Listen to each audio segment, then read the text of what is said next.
Hello everyone, welcome to Ratamara commerce classes. And आज का जो हमारा टॉपिक रहने वाला है वो है वर्ल्ड ट्रेड ऑर्गेनाइजेशन यानी डब्ल्यूटीओ। सो ये आज हम करने वाले हैं। अब जैसे ये फिगर आप देख रहे हो, इसमें आपको डब्ल्यूटीओ के बारे में बताया हुआ है, बट ये आपको बहुत अच्छे से तब समझ में आने वाला है जब आप ये सारी टर्म एंड कंडीशन अच्छे से समझ लोगे। सो सबसे पहले देखिए यहाँ पर जैसे ये इसमें गिवन है कि फ्रॉम गेट टू डब्ल्यूटीओ, कि गेट से डब्ल्यूटीओ कैसे बना। ठीक है, सो यहाँ पर है जैसे फ्रॉम गेट मतलब general agreement on tariff and trade, ये इसका फुल फॉर्म है, टू डब्ल्यूटीओ कि वर्ल्ड ट्रेड ऑर्गेनाइजेशन। तो गेट वर्ल्ड ट्रेड ऑर्गेनाइजेशन में, ये जो गेट है ये वर्ल्ड ट्रेड ऑर्गेनाइजेशन में कैसे कन्वर्ट हुआ। सो ये चीज़ है। तो अगर क्या है कि डब्ल्यूटीओ को आपको बहुत अच्छे से समझना है तो पहले आप गेट को समझो कि गेट क्या है। सो यहाँ पर आते हैं, ये रहा आपका गेट। गेट है क्या? तो जनरल एग्रीमेंट है ऑन टैरिफ एंड ट्रेड पर, जिसे शॉर्ट में क्या बोला जाता है, गेट बोलते हैं। ठीक है, अब ये जो गेट है ये है क्या? तो ये बोला है कि GATT was a multilateral treaty था। तो गेट क्या था? मल्टीलेटरल ट्रीटी है। ठीक है ना। और मल्टीलेटरल ट्रीटी का मतलब क्या है कि ये आपके मतलब क्या है, डिफरेंट कंट्रीज के बीच में एक एग्रीमेंट है। ट्रीटी मतलब कि इनके बीच में क्या हुआ है, एग्रीमेंट हुआ है। और ये एग्रीमेंट क्यों किया गया था? तो ये एस्टेब्लिश किया गया था to address the trade problem. So क्या है कि ये जो मतलब क्या ट्रीटी हुई है डिफरेंट कंट्रीज के बीच में, ये किस लिए है? तो ये बेसिकली इसीलिए है कि इससे हम क्या कर सकेंगे, अगर ये इसमें एग्रीमेंट जो हमारा डिफरेंट कंट्रीज के साथ मिलके जो मतलब डिफरेंट कंट्रीज इसमें मिलके जो एग्रीमेंट करेंगे तो उसमें क्या क्या आपके प्रॉब्लम सॉल्व होंगे। एक तो ट्रेड से रिलेटेड प्रॉब्लम है, दूसरा है रिड्यूस होगा ट्रेड बैरियर्स। और आपस में कंट्रीज क्या होंगी कि मिलकर जो भी एक दूसरे के लिए जो ट्रेड बैरियर्स क्रिएट कर रही थी, उस ट्रेड बैरियर को ये क्या कर देंगे, रिमूव करेंगे या रिड्यूस करेंगे। ठीक है, जैसा जिस कंट्री के साथ रिलेशन है। एंड प्रमोट यहाँ पर किया जाएगा the expansion of international trade. और कंट्रीज आपस में क्या करेंगी कि ट्रेड को एक्सपेंड करेंगी। और ये चीज़ें हैं। तो ये होता है general agreement on tariff and trade. ये हुआ करता था। और ये जो गेट था, ये क्या है कि डब्ल्यूटीओ से पहले क्या चलता था, गेट चलता था। ठीक है ना। सो ये उसके बारे में है। अब गेट का ऑब्जेक्टिव क्या हुआ करता था? सो ये बता रखा है कि ऑब्जेक्टिव ऑफ गेट, तो ये फर्स्ट ऑब्जेक्टिव क्या है गेट का, तो गेट लाने का, तो रेज स्टैंडर्ड ऑफ लिविंग, कि हम गेट इसीलिए लेके आए थे कि जिससे क्या है कि कंट्रीज का आपस में मतलब ट्रेड हो, और उससे क्या है कि जो स्टैंडर्ड ऑफ लिविंग है वो क्या हो, वो राइज हो। सेकेंड हमारा ऑब्जेक्टिव था एंश्योर फुल एम्प्लॉयमेंट, कि हम क्या करना चाहते थे, जो अनएम्प्लॉयमेंट है उसको क्या है रिड्यूस करना चाहते थे। हम आपस में कंट्रीज में, एक कंट्री दूसरे कंट्री के साथ ट्रेड करेगी।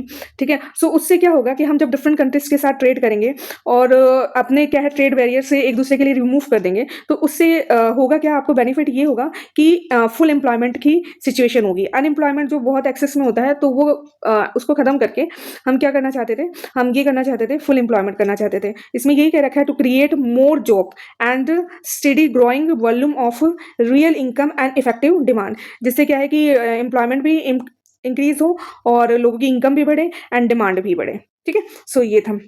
थर्ड ऑब्जेक्टिव क्या था गेट का, तो ये है developed full use of world resources, कि हम वर्ल्ड की रिसोर्सेज को फुल यूज कर सके। एंड एक्सपेंशन एंड, और ये नेक्स्ट पॉइंट क्या है, एक्सपेंड, और हम क्या एक्सपेंड करना चाहते थे, प्रोडक्शन एंड इंटरनेशनल ट्रेड को। सो इस पर्पज के लिए गेट हमारा बना था। ये सारे ऑब्जेक्टिव्स थे हमारे। नाउ नेक्स्ट है कि गेट को और भी हम थोड़ा अच्छे से समझ लेते हैं और इसकी हिस्ट्री देख लेते हैं कि गेट की हिस्ट्री क्या थी। ठीक है, तो ये जो हमारा है general agreement on tariff and trade, यानी जिसे गेट बोलते हैं, तो ये इसकी हिस्ट्री देख लेते हैं कि हिस्टोरिकल फैक्ट्स क्या हैं इसके। सो फर्स्ट ऑफ ऑल कि जो ये गेट है ये आया कब है, तो आपका ये जो गेट है ये ऑर्गेनाइटेड इन 1947, यानी गेट कब आया, 1947 में आया। और एट ए कॉन्फ्रेंस, और एक कॉन्फ्रेंस हुआ था कंट्रीज के बीच में इन जनेवा के अंदर, और अमंग 23 फाउंडिंग नेशंस थे। और स्टार्टिंग में इसमें जो कितने कंट्रीज इसके मतलब क्या है कि लोगों ने मीटिंग करी थी, जो कॉन्फ्रेंस करा था, तो उसमें स्टार्टिंग में कितने लोग थे, तो 23 नेशंस थे। पर्पज इसका क्या था, तो इसका पर्पज था it was created to prevent protectionist policy and revive करना था economic from the recession following the world war second. तो इसका ऑब्जेक्टिव यही था, पर्पज यही था कि हमने क्या करना है, हमने रिवाइव करना है इकोनॉमिक पॉलिसी को। और जो रिसेशन उस टाइम था, जो वर्ल्ड वॉर सेकेंड जब उसके बाद ही आया ना, तो वर्ल्ड वॉर सेकेंड के बाद जो क्या है कि कंट्रीज के अंदर रिसेशन आ रही थी, तो उससे हम क्या करना चाहते थे, अपनी इकोनॉमी को रिवाइव करना चाहते थे। तो उसके लिए ये क्या है कि गेट बना था। अब ट्रांजेक्शन पीरियड बता रखे, तो इसमें क्या था, 1 जनवरी 1995 में GATT was succeed by the world trade organisation. तो बोला है कि 1 जनवरी 1995 में जो गेट है उसको क्या है कि कन्वर्ट कर दिया गया था, ठीक है ना, यानी सक्सीड उसको ट्रांसफर कर दिया गया था किसमें, वर्ल्ड ट्रेड ऑर्गेनाइजेशन। सो ये पहले मतलब क्या स्टार्टिंग में पहले 1947 में क्या आया, गेट आया, और गेट किस में कन्वर्ट हो गया, गेट डब्ल्यूटीओ में कन्वर्ट हुआ। कब हुआ, तो 1 जनवरी 1995 में हुआ। इसको इसमें ट्रांजिट कर दिया गया, यानी ट्रांसफर कर दिया गया। गेट को किसमें ट्रांसफर कर दिया, डब्ल्यूटीओ। अब नेक्स्ट है इसमें उर्ग्वे राउंड। उर्ग्वे राउंड क्या है, तो दिस सिग्निफिकेंट, ये बहुत इंपॉर्टेंट है और बहुत ज़्यादा पूछा जाता है उर्ग्वे राउंड को लेके। और इसमें हमने ये ध्यान रखना है कि जो उर्ग्वे राउंड था वो गेट का ही राउंड है, यानी गेट में बहुत सारे राउंड हुआ करते थे, तो उसी में से ही ये क्या है, उर्ग्वे राउंड है। उर्ग्वे राउंड जो है वो क्या है कि 8th राउंड है ऑफ गेट का, ठीक है ना, कि गेट का जो 8th राउंड था वो क्या था, उर्ग्वे राउंड था। तो और ये किसके बीच में था, तो ये आया कब, ये हुआ कब था, तो ये 1986 टू 1993 में। और ये expand the scope of the negotiation include the, अब इसमें था क्या, इस जो 8th राउंड था, उर्ग्वे राउंड था, और इसमें क्या किया गया था, इसमें एक्सपेंड किया गया था स्कोप ऑफ नेगोशिएशन, यानी जो बातचीत होगी इसमें, उसमें पहले क्या है कि गुड्स वगैरह को लेके ही मतलब क्या है कि डील होती थी, बातें होती थी कि हम ट्रेड बैरियर्स वगैरह मतलब क्या हटा देंगे, तो ये सारी चीज़ें थी। बट अभी इसमें क्या है कि इस राउंड में हमने क्या करा, हमने सर्विसेज को भी डिस्कस किया, और इसमें और चीज़ें क्या इंक्लूड करी, सर्विस के अलावा एग्रीकल्चर प्रोडक्ट को लेके यहाँ पर मतलब क्या है कि एग्रीमेंट्स हुए, इंटेलेक्चुअल प्रॉपर्टी राइट्स को लेके भी इसमें सारी बातें हुई हैं, और इवेंचुअली, ठीक है, lead to the Marrakesh agreement 1994 which establish WTO. और मार्राकेश एग्रीमेंट हुआ 1994 में, जिसमें क्या है आपका ये डब्ल्यूटीओ गेट से किस में ट्रांसफॉर्म हो गया, डब्ल्यूटीओ में ये ट्रांसफर हो गया। अब नेक्स्ट थोड़ा सा और देख लेते हैं, उर्ग्वे राउंड काफ़ी इंपॉर्टेंट है और आपसे पेपर में पूछा भी जाता है इसके बारे में, तो थोड़ा सा और देख लेते हैं उर्ग्वे राउंड था क्या, ठीक है ना। तो यहाँ पर बता रखा है कि डंकल ड्राफ्ट, डंकल ड्राफ्ट के बारे में बता रखा है एंड उर्ग्वे राउंड। अब डंकल ड्राफ्ट था क्या, तो डंकल ड्राफ्ट जो है आपका डंकल ड्राफ्ट एंड उर्ग्वे राउंड, तो उर्ग्वे राउंड आपको पता है कि 8th जो आपका राउंड है ऑफ गेट, उसी को उर्ग्वे राउंड कहा जाता है।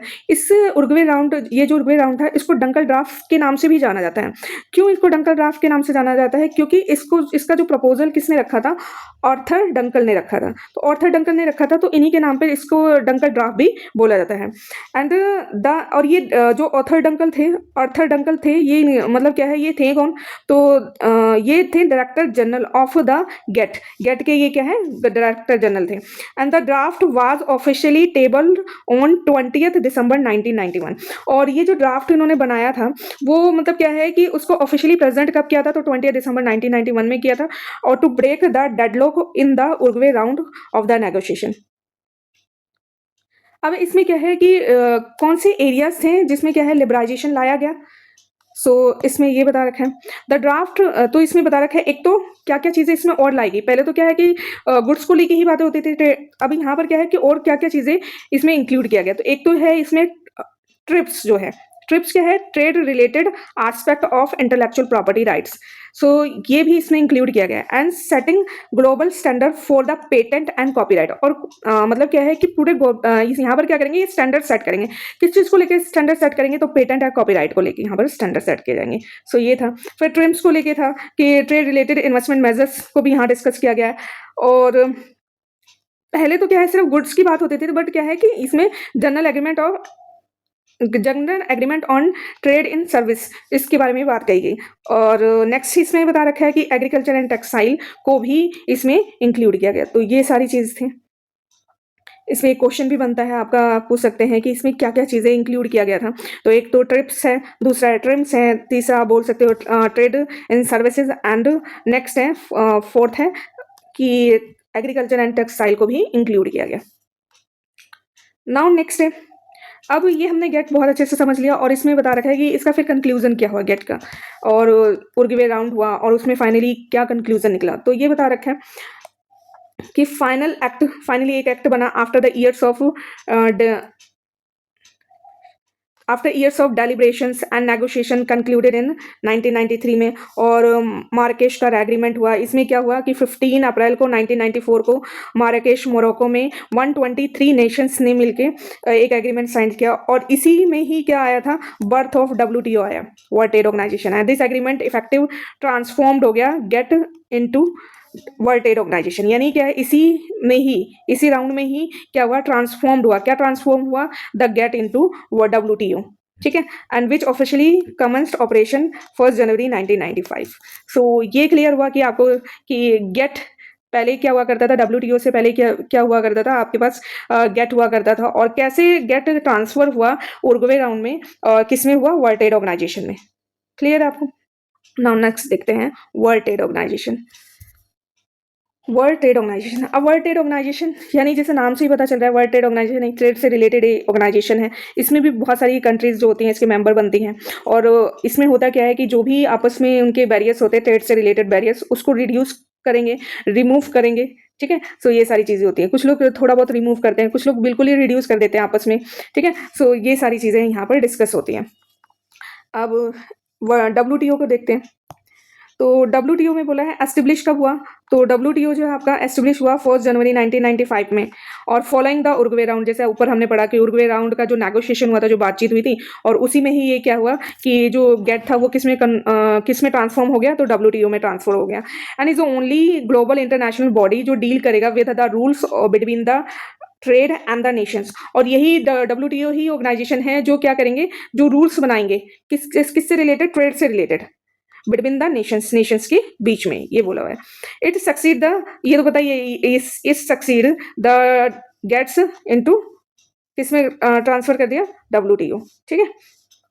अब इसका ऑब्जेक्टिव क्या है, WTO का क्या ऑब्जेक्टिव है, तो objective of WTO, so WTO overriding the goal is to help the member use the trade as a means of raising living standard, कि इसमें मतलब WTO का यही ऑब्जेक्टिव था कि हमने क्या करना है कि जो आपका लिविंग स्टैंडर्ड है वो क्या करना है, रेज करना है, क्रिएट करना है जॉब, और इम्प्रूव करना है पीपल्स लाइफ को। तो ये इसका ऑब्जेक्टिव है। इसमें होगा क्या, वही अगेन बता रखा है, ट्रेड लिबरलाइजेशन होगा, नो डिस्क्रिमिनेशन, हम कोई भेदभाव नहीं करेंगे, ठीक है। नो डिस्क्रिमिनेशन मतलब एंश्योर ऑल मेंबर नेशंस, जितने भी मेंबर नेशन हैं, हैव इक्वल चांस दिया जाएगा access to each and other market. मतलब हम क्या करेंगे, मतलब क्या है, एक दूसरे को क्या है, चांस देंगे कि वो एक दूसरे के साथ क्या है, ट्रेड कर सकें। एंड नेक्स्ट है सस्टेनेबल डेवलपमेंट हम करेंगे, प्रमोटिंग इकोनॉमिक ग्रोथ। यहाँ पर क्या है कि मेंबर्स कंट्रीज आपस में क्या करेंगी, किस चीज़ को प्रमोट करेंगे, इकोनॉमिक ग्रोथ को करेंगी, और while protecting the environment and supporting the developing Nations. और यहाँ पर क्या होगा कि हमने ग्रोथ तो करना है but on the cost of environment नहीं करना, हमने इन्वायरमेंट को प्रोटेक्ट भी करना है, और मतलब क्या है कि उस तरह हमने ग्रोथ करनी है, एंड सपोर्ट करना है डेवलपिंग कंट्री को, कि जो डेवलप्ड कंट्रीज हैं वो क्या करेंगी, डेवलपिंग कंट्रीज को सपोर्ट करेंगी। क्लियर है? नाउ की फंक्शंस हम देख लेते हैं WTO के, की functions of WTO। So first बता रखा है एडमिनिस्ट्रेटिव एग्रीमेंट इसमें हुए, and second form of negotiation, कि यहाँ पर आप एक ये आपको क्या करता है, WTO प्रोवाइड करता है, एक प्लेटफॉर्म प्रोवाइड कर रहा है फॉर मेंबर्स के लिए कि वो नेगोशिएट कर सकते हैं, बातचीत कर सकते हैं न्यू ट्रेड रूल्स के बारे में, कि अगर कोई नया ट्रेड रूल लेके आना है तो वो आपस में एक प्लेटफॉर्म उनको मिल गया है कि सभी कंट्रीज मिलके और एक डिस्कस कर सकते हैं, और जो भी मतलब क्या है कि ठीक है वो सारी वो हम यहाँ पर डिस्कस कर सकते हैं, और कोई रूल्स एंड रेगुलेशन बना सकते हैं। फिर है सेटलिंग डिस्प्यूट्स, और यहाँ पर हम क्या कर सकते हैं, डिस्प्यूट को सेटल कर सकते हैं। नेक्स्ट है थर्ड पॉइंट है सेटल डिस्प्यूट, कि आप अपने डिस्प्यूट को क्या कर सकते हो, सेटल कर सकते हो, ठीक है ना। और कोई भी प्रॉब्लम्स है उसको क्या कर सकते हो, ट्रेड से रिलेटेड उसको रिजॉल्व कर सकते हो अपने ट्रेड कॉन्फ्लिक्ट को जो बिटवीन द कंट्रीज, अगर किसी कंट्री के साथ आपके ट्रेड के डिस्प्यूट हो रहे हैं तो आप उसको यहाँ पर सेटल कर सकते हो। देन फोर्थ है मेड मॉनिटरिंग आप कर सकते हो, regular reviewing the nation trade policies of the member countries to ensure the transparency. Technical assistance, हम क्या करेंगे, टेक्निकल असिस्टेंस देंगे, build the trade capacity for developing countries को क्या दिया जाएगा, टेक्निकल असिस्टेंस दिया जाएगा, एंड लिस्ट डेवलपिंग कंट्रीज, ठीक है। तो developing and list developing countries को ये जो मतलब डेवलप कंट्रीज हैं वो उनको हेल्प करेंगी, और ट्रेड कैपेसिटी को बिल्ड करने के लिए, और टेक्निकल जो असिस्टेंस है वो दिया जाएगा, टेक्नोलॉजी ट्रांसफॉर्मेशन होगा यहाँ पर। नेक्स्ट हमारा फाउंडेशनल प्रिंसिपल ऑफ WTO। तो फर्स्ट हमारा ये है कि हमने क्या करना है, मोस्ट फेवर्ड नेशंस का ट्रीटमेंट देना है। हम क्या करेंगे, ट्रेडिंग आल ट्रेडिंग पार्टनर, जितने भी हमारे ट्रेडिंग पार्टनर हैं उनको हम इक्वली मानेंगे। इफ फेवर ग्रांट करेंगे to one must be extended to all. So ये पहला प्रिंसिपल है। नेक्स्ट है नेशनल ट्रीटमेंट हम करेंगे, ट्रीटिंग द फॉरेन गुड्स, जितने भी फॉरेन गुड्स हैं एंड सर्विसेज हैं, same as a domestic one and they once they enter the market. तो इसमें ये बोला हुआ है कि जितने भी मतलब यहाँ पर गुड्स हैं, फॉरेन के गुड्स हैं, ठीक है, जितने भी फॉरेन के गुड्स एंड सर्विसेज हैं उनको हम क्या करेंगे, सेम एज डोमेस्टिक वन, कि वैसा ही ट्रीट करेंगे जैसे कि हमारे खुद का जो मतलब क्या है गुड्स एंड सर्विसेज है हमारे खुद के नेशन का, वैसे ही हम फॉरेन के जो गुड्स एंड सर्विसेज हैं उनको ट्रीट करेंगे once they entered the market. यानी एक बार वो आपके मार्केट में, आपके इंडियन टेरिटरी में एंटर हो गया था, आप उस गुड्स एंड सर्विसेज को, जो फॉरेन की गुड्स एंड सर्विसेज को, वो आप वैसे ही ट्रीटमेंट देंगे जैसे कि आपका खुद का कोई गुड्स हो, ठीक है, या सर्विस है। फिर नेक्स्ट है प्रेडिक्टेबिलिटी। प्रेडिक्टेबिलिटी ये क्या करता है, ensure trade rules are stable. हम जो भी मतलब ट्रेड रूल्स बनाएंगे वो स्टेबल बनाएंगे, फ्लेक्सिबल नहीं कि हम आज दूसरे दिन चेंज हो जाए, तो ऐसा नहीं, स्टेबल रहेगा एंड ट्रांसपेरेंट रहेगा, सो बिजनेस कैन प्लान अहेड। अगर हमारा क्या है कि जो रूल है वो क्या है, स्टेबल रहेंगे, ट्रांसपेरेंट रहेंगे, तो जो भी फॉरेन कंट्रीज हैं वो अपना क्या है आगे प्लान बना सकते हैं उसी के बेस पे कि हमें क्या क्या फैसिलिटीज किस कंट्री में मिल सकती हैं, और उसी के बेस पे वो क्या अपना एक्सपोर्ट वगैरह कर सकते हैं या इंपोर्ट करवा सकते हैं। सो ये था। नेक्स्ट देखते हैं। नेक्स्ट है ऑर्गेनाइजेशनल स्ट्रक्चर ऑफ WTO, कि WTO का जो ऑर्गेनाइजेशन स्ट्रक्चर है वो कैसा है। सो फर्स्ट इसमें बता रखा है कि जैसे मिनिस्ट्रियल कॉन्फ्रेंस इसमें होता है, ठीक है ना। मिनिस्ट्रियल कॉन्फ्रेंस ये क्या है, हाईएस्ट डिसीजन मेकिंग बॉडी होता है। तो WTO के अंदर एक मिनिस्ट्रियल कॉन्फ्रेंस होता है और ये क्या है, हाईएस्ट डिसीजन मेकिंग बॉडी है, मतलब यही लोग डिसीजन लेंगे। And meeting usually 2 years, every 2 years. तो ये मतलब क्या, ये लोग मीट कैसे करते हैं, तो ये मिलते कब है, तो हर 2 साल में ये क्या इनकी मीटिंग्स होती हैं। नेक्स्ट है आपका जनरल काउंसिल। तो WTO में क्या है, नेक्स्ट जो इंपॉर्टेंट होता है वो जनरल काउंसिल होता है। ये क्या करते हैं, हैंडल्स करते हैं डे टू डे ऑपरेशंस, ठीक है। सो ये जो डे टू डे ऑपरेशन होता है उसको ये क्या अलग करेंगे, हैंडल करेंगे। And also act as a dispute settlement body, और ये क्या डिस्प्यूट सेटलमेंट बॉडी का भी काम करते हैं। यानी जो भी क्या है कि कुछ भी डिस्प्यूट वगैरह होगा तो यहाँ पर हो जाएगा आपका settle. And trade policy review body ये है। तो मतलब जनरल काउंसिल के अंदर 2 मेन बॉडीज हैं। फर्स्ट क्या है, डिस्प्यूट सेटलमेंट बॉडी, और सेकंड इसमें है ट्रेड पॉलिसी रिव्यू बॉडी। तो ये है। फिर उसके बाद आपका आता है सेक्रेटरीट होते हैं इसमें, और headed by the director general. और जो सेक्रेटरीट होता है उसका हेड कौन होता है, डायरेक्टर जनरल होता है। और करंटली जो है ये बता रखा है कि ये इसके हैं। एंड प्रोवाइड करता है ये एडमिनिस्ट्रेटिव एंड टेक्निकल सपोर्ट। और जो डायरेक्टर जनरल है वो क्या करेंगे, वो आपको प्रोवाइड करेंगे administrative and technical support provide करेंगे। सो ये था organisation structure of WTO। Now next देखते हैं कि तो अब मेंबरशिप के बारे में देख लेते हैं कि WTO है जो उसके अभी करंटली एट प्रेजेंट कितने मेंबर हैं, तो 166 इसके मेंबर हैं। और ये क्या है कि ये मतलब क्या है, लगभग 98% ऑफ द ग्लोबल ट्रेड, ठीक है, उसको ये मतलब डील कर रहे हैं। India is the founding member of WTO, ठीक है। तो इंडिया भी क्या है, WTO का फाउंडिंग मेंबर है। सो क्लियर है, ये था आपका WTO, ये आपको अच्छे से समझ में आ गया होगा। और तो होप कि आपको ये बहुत अच्छे से समझ में आ गया होगा कि वर्ल्ड ट्रेड ऑर्गेनाइजेशन होता क्या है।